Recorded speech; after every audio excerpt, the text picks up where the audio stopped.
In the waning days of 2010, the Middle East erupted with terrifying speed. Citizens flooded city squares, pitched tents on the pavement, and stared down tear gas to demand the fall of their governments. Look closely at this immense crowd in Cairo's Tahrir Square. You won't see a single unifying political party banner or a dominant figurehead organizing the chaos. This mobilization was entirely leaderless, driven horizontally by everyday people communicating across digital networks. On the surface, the strategy worked flawlessly. Within 6 months, these leaderless protests deposed entrenched autocrats who had ruled for decades, like Tunisia's Zine El Abidine Ben Ali and the longtime ruler of Egypt, Hosni Mubarak.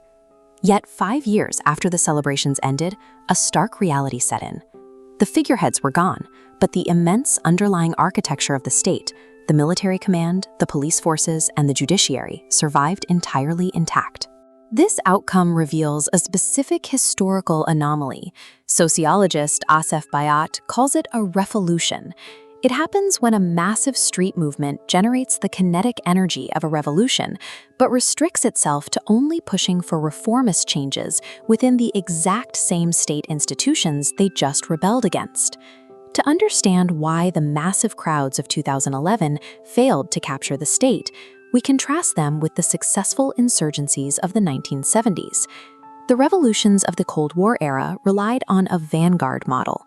They were built around strict, top-down hierarchies, commanded by highly visible, charismatic leaders like Iran's Ayatollah Khamenei.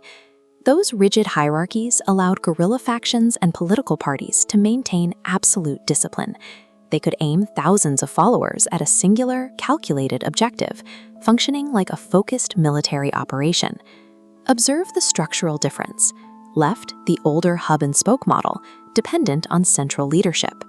Right, the Arab Spring model, decentralized webs of citizens. On the street, this networked swarm easily outmaneuvers security forces. But once the autocrat resigns, this leaderless web cannot form a cohesive government.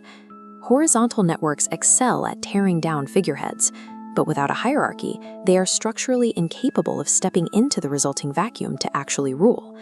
This structural failure was compounded by a severe ideological gap.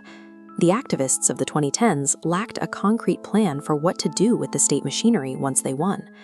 In the 1970s, insurgents like the Sandinistas in Nicaragua operated with explicit radical blueprints.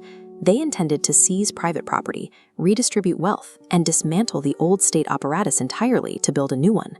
Observe this framework. The 2010s generation treated free market economics on the left as an unavoidable law of nature, distinctly walled off from political rights on the right. Thus, they demanded fair elections and human rights, leaving the economic status quo completely unquestioned. Because they ignored the mechanics of wealth, they never attacked the financial structures and corporate monopolies that actually kept the deep state funded and powerful. The invisible spread of global market logic engineered a striking paradox. It produced an uprising with spectacular street power, but absolutely no radical vision for society. It was a revolution without revolutionaries. The immediate aftermath of this reformist approach is a massive sudden power vacuum at the very top of the government. Nature abhors a vacuum, and so do political systems. Into this void steps the free rider, highly organized traditional political factions who largely sat on the sidelines while the youth absorbed the initial violence. In Egypt, the Muslim Brotherhood hesitated during the early protests. But once Mubarak fell, they revitalized their dormant, heavily hierarchical networks, mobilizing mosques and rural charities to thoroughly dominate the post-uprising elections. Lacking their own political parties, the original youth activists were rapidly pushed out of the negotiating rooms. Marginalized, they retreated to the only tactic they had left, occupying the city squares.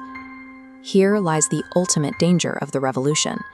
Because the activists only opposed the state civilly, without aggressively replacing its foundation, the old regime's military and patronage networks inevitably regrouped and reclaimed control. Despite these structural failures, scholars suggest we view 2011 as the start of a long revolution. The uprisings permanently broke the barrier of fear, altering the civic imagination of the Middle East and proving that citizens possess the power to assemble and shake deeply entrenched thrones. But unmatched street power remains a fragile weapon. Without a clear structural blueprint for how to govern, activists will inevitably surrender their hard-won victories right back to the